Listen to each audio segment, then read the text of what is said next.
Librofest Metropolitano 2020 virtual.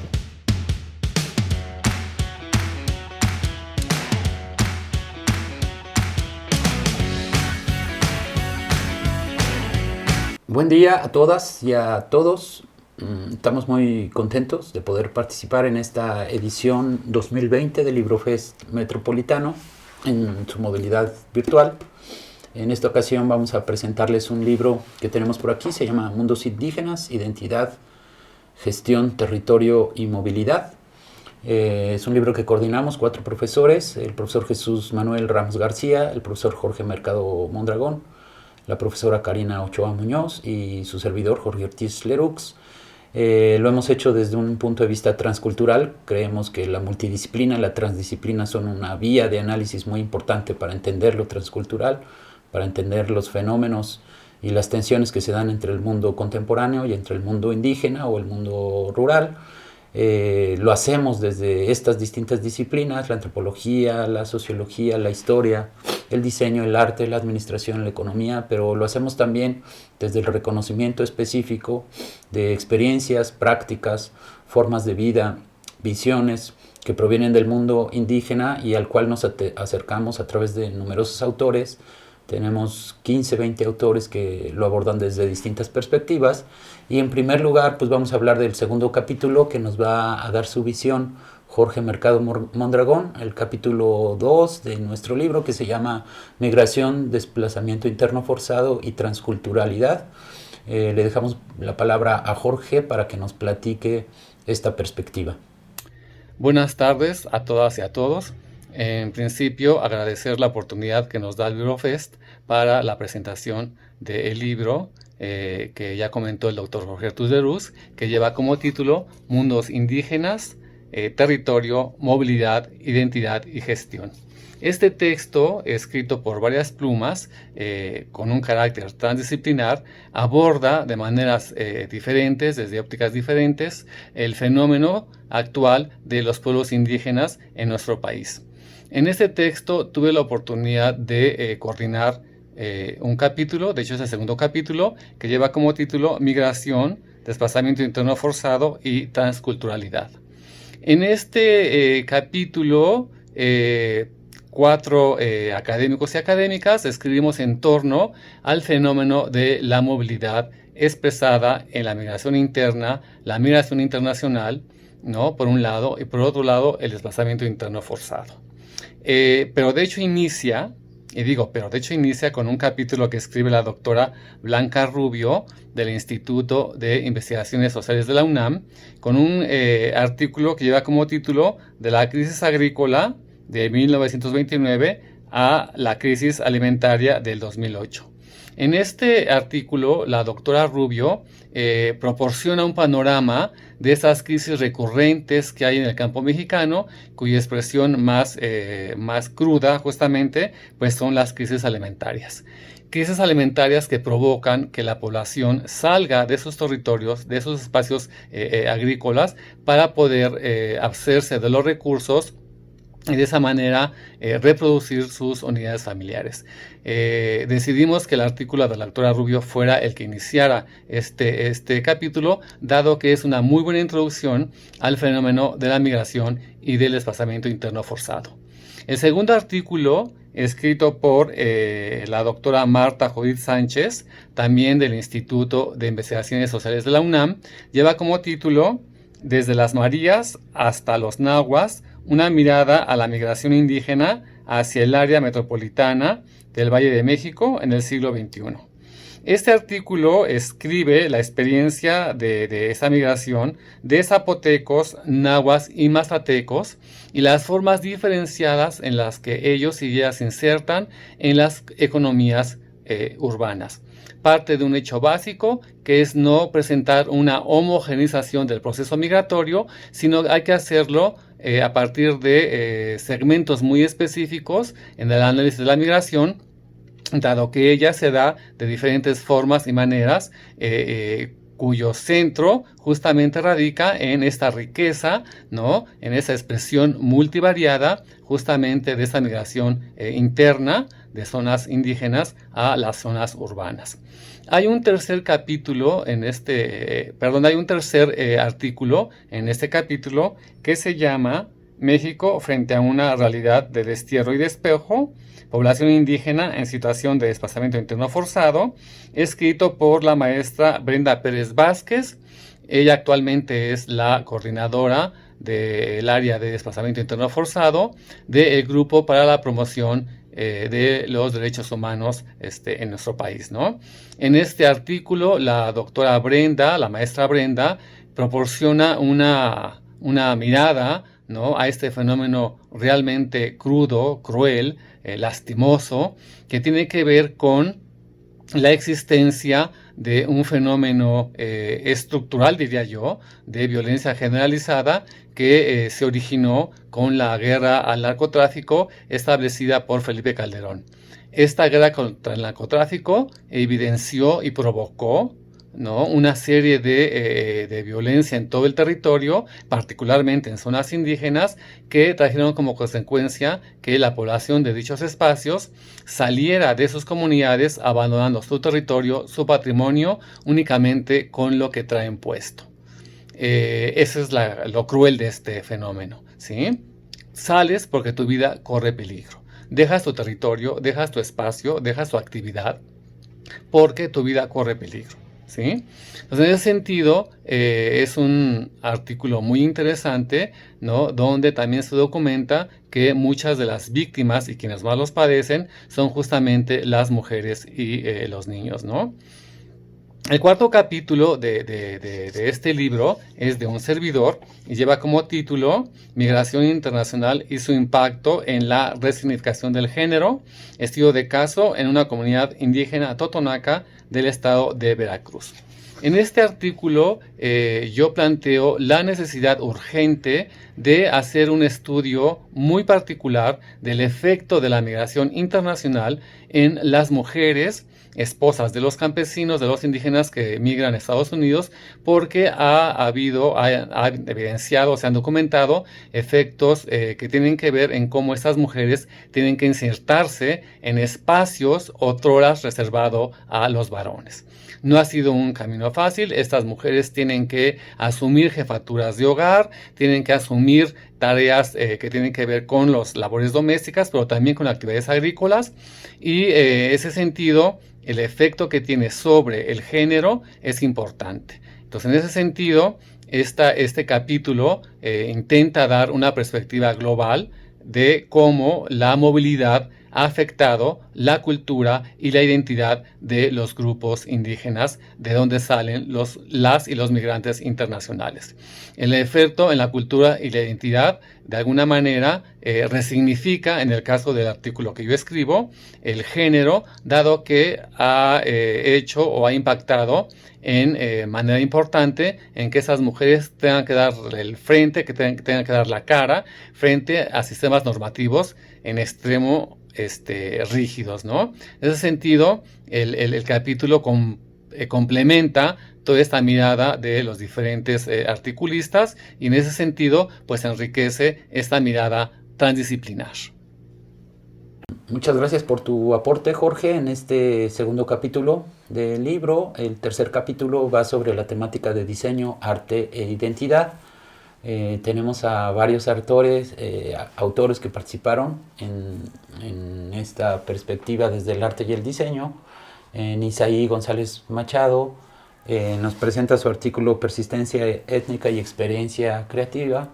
que aborda básicamente la construcción simbólica de un emblema, como es la bandera de los pueblos Ayuk, los pueblos mijes de la Sierra Norte de Puebla, que reconstruyen su propia iconografía y sus propios mitos a través de un proceso de diálogo intercultural hacia el interior de sus distintas comunidades para conformar la forma y la estructura de una bandera, de un emblema propio que recupere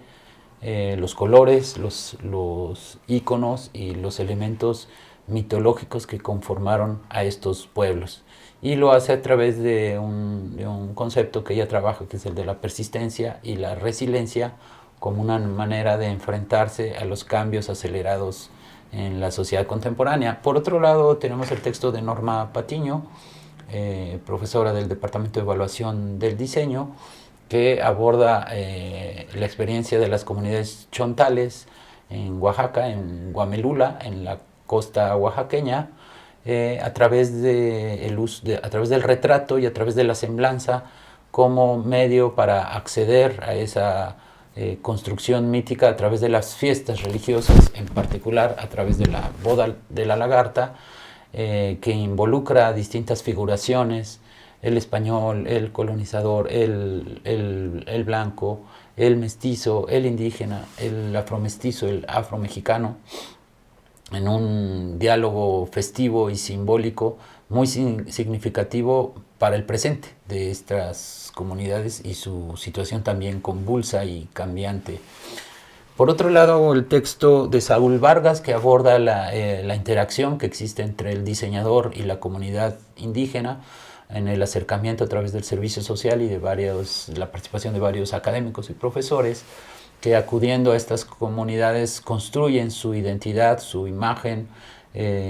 sus relatos, sus cuentos, su visión, su cosmovisión, en un diálogo también entre estudiante,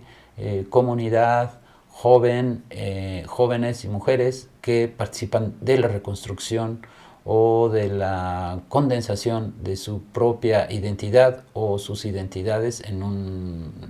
a través de la intervención del diseño y el arte también. Y por otro lado, el texto de Sandra Rodríguez, egresada del doctorado en diseño en nuestra División de Ciencias y Artes para el Diseño, que trabaja o nos platica la experiencia de los textiles indígenas, en particular los textiles celtales y tzotziles en Chiapas, y lo hace a través de un análisis iconográfico, de una reconstrucción de cómo se articulan los elementos simbólicos, sus colores, sus modelizaciones, el proceso de articulación previo al telar, que ocurre como un análisis de diseño que explora la transformación de estas formas textiles en las comunidades chiapanecas. El capítulo en general quiere abordar estos fenómenos transculturales, transdisciplinarios, transmediales, que nos hacen reconocer diálogos y experiencias entre sujetos, entre actores, entre personas, entre perspectivas disciplinarias que, si bien antes establecían separaciones y fronteras muy estrictas que separaban arte, diseño y artesanía,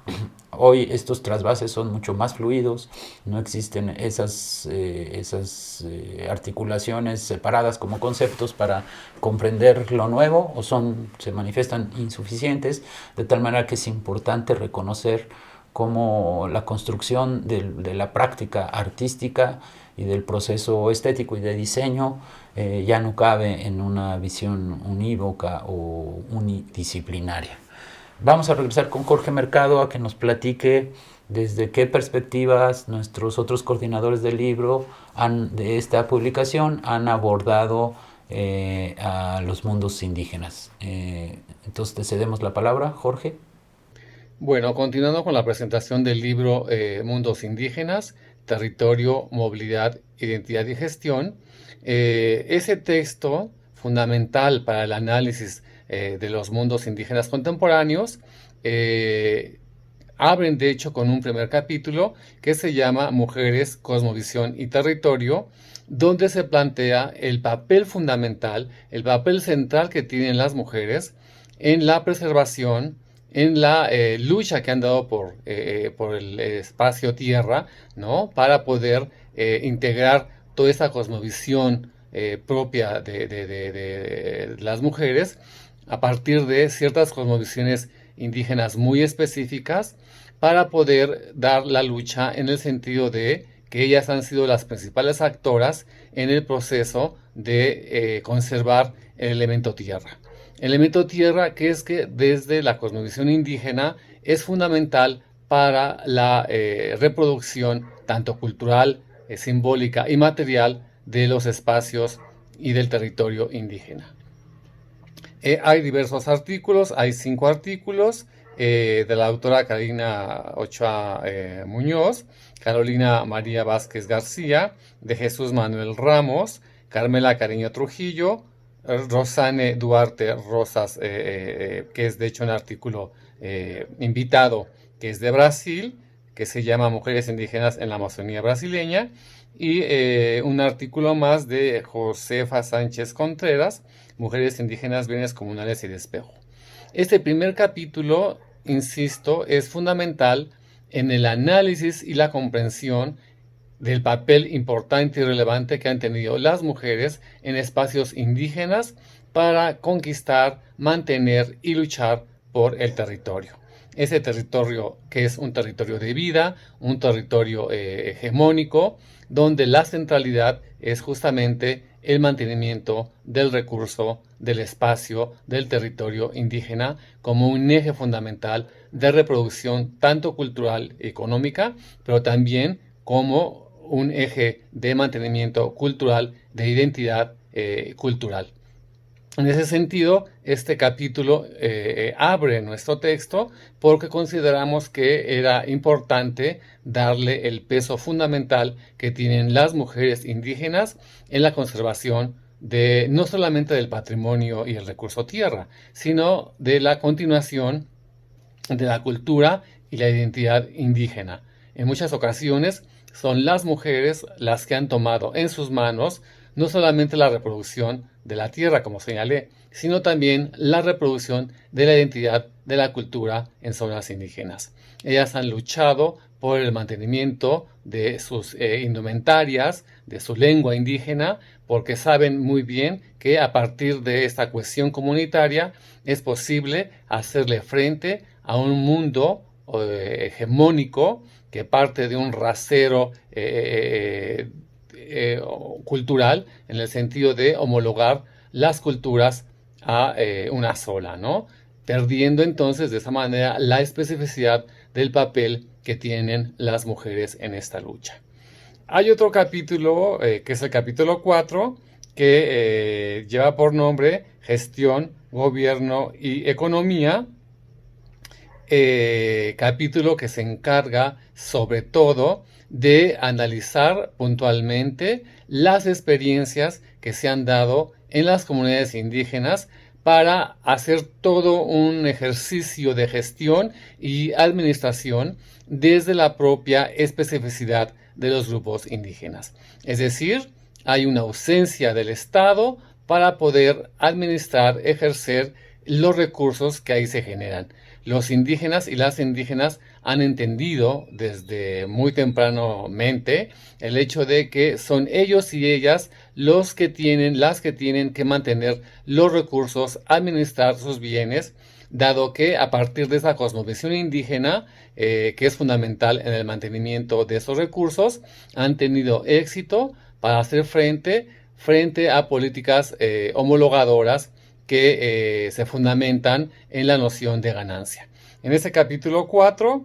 hay artículos muy interesantes como el de organizaciones comunitarias, algunos elementos básicos para su gestión y estudio, del doctor José Manuel Ramos García. Hay otro de organización comunitaria Otomí, gestión y construcción del pozo de agua potable en Chapa de Mota, México, de Leonel Flores Vega. Economía política nosótrica en comunidades indígenas, Maya Tojolobales, de Violeta Núñez Rodríguez, ¿no? Y este capítulo 4 es fundamental para la comprensión de cómo se administra desde la propia visión indígena toda una serie de recursos, tanto naturales como los que se producen en las comunidades, llevando a cabo en su función una distribución más justa y equitativa del patrimonio. Sin duda, el capítulo 4 cierra este libro con esta perspectiva desde las comunidades indígenas que nos permite visualizar que hay una forma más allá de las formas capitalistas, ¿no?, de la administración de los recursos por las propias comunidades indígenas. Sin duda, capítulo fundamental en la comprensión de cómo hacen estas comunidades para el ejercicio y mantenimiento y el justo distribución democrática de los bienes que se producen en las comunidades y espacios indígenas. Bueno, queremos agradecer finalmente al LibroFest Metropolitano que nos haya cedido este espacio para presentar nuestra publicación. Consideramos que la universidad es un espacio fundamental y lo tiene que ser la nuestra para debatir y dialogar estas tensiones que se dan entre el mundo indígena, el mundo rural y el mundo urbano, los diálogos, las interacciones, las interconexiones, las intersubjetividades, la transculturalidad, como un fenómeno vivo, presente, persistente, que tiene que ser abordado desde distintos aspectos, y la academia lo está haciendo seguramente a través de esta visión multi y transdisciplinaria, estableciendo los puentes, reconociendo las tensiones, reconociendo los procesos, las experiencias y las prácticas en un mundo justamente cambiante y problemático que no puede obviar el mundo indígena que sigue presente ahí. Muchísimas gracias y hasta pronto.